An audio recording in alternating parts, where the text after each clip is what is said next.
նախարարչական տարբեր հնարքներով, հիբրիդային գործակալների դեմ պայքարի ինչ-որ անվան տակ սկսվել են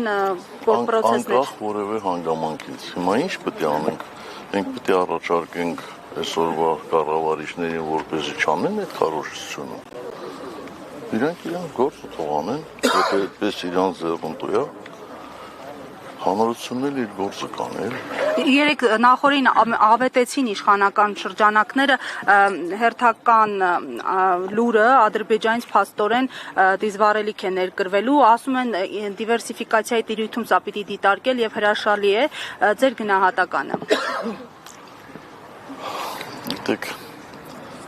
ես մի քանի անգամ խորհուրդ եմ տալիս, տվել, հիմա էլ խորհուրդ եմ տալիս առանձնապես պես լուրջ չվերաբերվել իշխանությունների, կառավարիչների կողմից արած հայտարարություններին։ Հիշում եք 10 միլիոն ծառի պատմությունը, 44 օր խաղը հաղթում ենք եւ այլն, այդպիսի 10, 15, 20, 30 օրինակ կարող եմ բերել։ Հիմա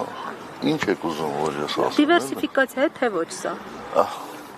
Դիվերսիֆիկացիան մի քիչ այլ հասկացողություն, հա։ Թող փորձեն տեսնենք երևի։ Կասկածում եք, այսինքն, եթե ավարտը լավ կլինի թե ոչ։ Պարոն նախագահ, պարոն Մարուքյանը ընդդիմադիր դաշտին համախմբան կոչ է անում, իր ձևակերպումն է Էդմոն Մարուքյանը համախմբան կոչ է անում ընդդիմադիր դաշտին, իր ձևակերպումն է Նիկոլ Փաշինյանին թոշակի ուղարկելու համար, հանրապետական այս մասով որոշում ունի։ Ես անկեղծ ասած տեղյակ չեմ ձեր ասած հայտարարությանը, ես տեղյակ եմ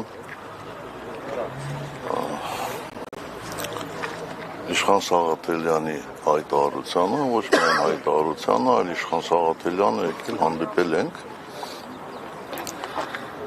եւ բոլոր այդ դրույթները, որ նաեւ Իշխան Սաղաթելյան շարադրել է գրավոր, ես վաղուց ծանոթ եմ, մենք վաղուց դրա մասին խոսում ենք, այստեղ կարևորը հայտարարություն անելը չի, կարևորը նա է, որպեսզի բոլորը գիտակցեն եւ տակից, կողքից կամ բացահայտ իրար չքննադատեն, հատկապես հանրապետականին։ Չէ, եթե առավոտը Սիրիկուն պետք է մեզ քննադատեն, մենք գնանք այդ մարդկանց հետ ինչ ասենք, Ում նկատում եք, պարոն նախագահ, քննադատողները հանրապետական։ Դուք մամուլ ընթերցում եք, բայց ընթերցում եք, ուրեմն պետք է իմանաք։ Ռոբերտ, երկրորդ նախագահի Civic-ում կայքը քիչ առաջ հրապարակում է կատարել այն մասին, որ ազգային անվտանգության ծառայությունը գրավոր հարցմանն ի պատասխան դուք էլ կարող եք ծանոթանալ, որպեսզի տեղեկություն է տրամադրել, որ Եզրած arczepiskopos Ներսիսյանը 1986-88 թվականներին համագործակցել է ԽՍՀՄ պետական անվտանգության կոմիտեի հետ։ Դուք եղել եք երկրի նախագահ, դուք ԱԱԾ-ում եք եղել, այսպիսի տվյալներ ունեք, ունեցել եք արդյոք եւ սրանք արդյոք գաղտնազերծման ենթակա տվյալներ են։ Ես այդպիսի տվյալներ չունեմ, այդպիսի ինֆորմացիայի չեմ ծանոթացել ոչ ազգային անվտանգության ծառայության ղեկավարի այդ ժամանակ, ոչ նախագահի այդ ժամանակ եւ ընդհանրապես իմ նախկին ծառայեկիցները կարող են հավաստել, ես երբեք այդպիսի հարցերով չեմ հետաքրքրվել, թե ով է համագործակցում ազգային անվտանգության ծառայության հետ, առավել եւս ով է համագործակցել ԽՍՀՄ ՊԱԿ-ի հետ կամ այլ հատուկ ծառայությունների հետ, որտեղ ես դրա իմաստը չեմ տեսնում։ Լավ, ենթադրենք որևէ մեկը համագործակցել է ԽՍՀՄ հատուկ ծառայությունների հետ, բայց դրանք ովքեր դա որպես շատ մեծ բացասական բան են համարում, արդյոք գիտեն թե որ ուղղությամբ է համագործակցել, իսկ եթե համագործակցել է կոնկրետ հետախուզության ուղղությամբ, ապա այդ մարդը այդ երկրին, այդ ԽՍՀՄ-ին կամ որի կազմում նաև Հայաստանի Հանրապետությունն է, օգուտ է բերել, թե վնաս է բերել։ Այնպես որ ես կարծում եմ, այսպիսի տվյալներ հրապարակելուց առաջ անհրաժեշտ է հասարակությանը ծանոթացնել շատ նոր թերանգների։ Եթե դա չի լինում, ուրեմն ինչ որ այլ ոչ այնքան լեգիտիմ նպատակ է հետապնդում։ Եվ այս դեպքում ձեզ այդ ոչ լեգիտիմ նպատակը ամենայն հայոց կաթողիկոսի նկատմամբ ճնշում գործադրելն է, թե այլ նպատակ։ Խոսքը վերաբերում է ամենայն հայոց կաթողիկոսի եղբորը։ Այսինքն ինչ է, հիմա եղբոր համար է պատասխանատու, հա։ Ախր այս դեպի ուր ենք մենք գլորվում, ես չեմ հասկանում։ Եթե իրոք դա իրականություն է։ Պարոն նախագահ, Կայա Կալասի հայտարարության մասին, էլի, Կայա Կալասը հայտարարել էր աջակցության խնդրանքի վերաբերյալ Հայաստանի իշխանությունների եւ պատրաստվում են փաստորեն արևմուտքից միլիոններ ուղղել, որպեսզի հիբրիդային գործակալների դեմ պայքարի այս իշխանությունը։ Սա ինչ է, նախընտրական բացահայտ ուղիղ աջակցություն եւ հնարավորությունները չի փոքրանում արդյոք ընդդիմադիր շրջանակների, որոնք պայքարելու են ընտրություններում։ Հայտարարել թե չհայտարարել, մենք ակնհայտորեն տեսնում ենք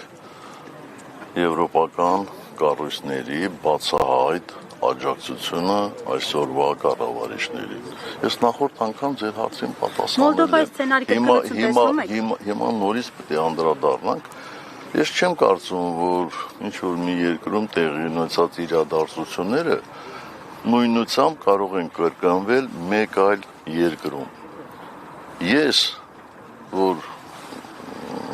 համեմատաբար միջին Հայաստանի Հանրապետության քաղաքացուց ավելի շատ եմ տիրապետում ինֆորմացիաների, ես չգիտեմ, թե Մոլդովայում ինչ ա եղել այդպես մանրամասնություններով, որ հիմա ասեմ Մոլդովայի սցենարը ստեղ կրկնվելու է, թե չի կրկնվելու, ընդհանուր առմամբ, այո, իհարկե, այդպիսի բաներ հնարավոր են, շատ հնարավոր են։ Օրերս Էրդողանը հայտարարել է, որ 2026 թվականին Հայաստանի ուղղությամբ ինչ-որ խորհրդանշական քայլեր են լինելու, ըստ ձեզ ինչ նկատի ունի։ Այսինքն ես այդքան ինֆորմացիայի տիրապետում եմ, որպեսզի կարողանամ կարդալ Թուրքիայի նախագահի Ինչ ուղղությամբ կարող է լինել այլ քայլեր։ Չգիտեմ, բայց եթե խորհրդանշական բառը կա, ապա ձեզ համար դա կարևոր է, ինձ համար կարևոր չէ։ 2018-ի մասին խոսելով, ի վերջո որոշ փակագծեր բացել եք մի ոդքասթի շրջանակներում, ասում եք, որ եթե ներողություն, եթե ձեր բառերով չեմ ասում, եթե ավելի զուսպ չլինեիք, ապա կգրեիք Նիկոլը ճիշտ էր, դուք սխալվեցիք։ Ի վերջո ստացվում է դուք չսխալվեցիք եւ այդ ովքեր էին այդ դուքի մեջ մտնում, որոնք սխալվեցին։ Ասել եք, որ որոշ ակտիվիստներ, որոշ շրջանակներ, որոնք կարող էին կանխել, ովքեր էին, որ պիտի կանխեին այս ամենը։ Ես ձեզ հարցում եմ։ Հա։ Ես վստահ եմ, որ դուք իմ բոլոր հարցազրույցները ուշադիր ընթերցում եք։ Ես ասել եմ, չէ, որ 18-ի մասին ես այլևս չեմ խոսելու։ Սա մեկ եւ երկրորդ հարցը ձեզ։ Մոչասեմ դուք, որպեսզի չանձնավորեմ, էլի, դուք կարող եք ասել մեկին, ովքեր ընդհանրապես սխալներ չեն ունեցել, մեկին, մյուսին, երրորդին, չորրորդին, հինգերորդին, բոլորը սխալական են, ով որ սխալական չի, թող գա մեզ մեղադրի։ Ես ասում եմ, այդ դուքի մեջ ում պիտի ավելի impeachment-ի գործընթացը, եւ դուք չգիտեք ովքեր էին այդ դուքի մեջ մտնում, եւ մի դիտարկում եւս եթե կարելի է։ Մի 10 այստեղ հանդիպման ժամանակ հարցնեք, կարող է խոստանալ, որ մի անգամ էլ խոսելու։ Որովհետեւ դուք հարցազրույց եք տվել Նարեկին ամենայն հարգանքով Նարեկի եւ Վազգենի նկատմամբ, բայց նրանք անձինք են, որոնք ակնհայտ համակրանք ունեն ձեր նկատմամբ, շատ լավ են տրամադրված։ Չունեմ, ես օբյեկտիվ եմ, ես առաջարկում եմ օբյեկտիվ լրագրողների հարցերին պատասխանել, չեմ իրականացնում։ Անպայման կպատասխանեմ։ Պարոն նախագահ, ընտրություններին մասնակցելու որոշում կայացվեց, երբեք որոշում հայտնել դրա մասին։ Դուք առաջիններից մեկը։ Իսկ impeachment-ի գործընթացի մասին ինչ փուլում է այս պահին եւ ինչ ակնկալել։ Շարունակվում եք, տեսնենք։ Որևէ պահի Շատ մեծ բաներ չեմ կարող ասել, բայց մենք այդ ուղղությամբ մեր գործը շարունակում ենք։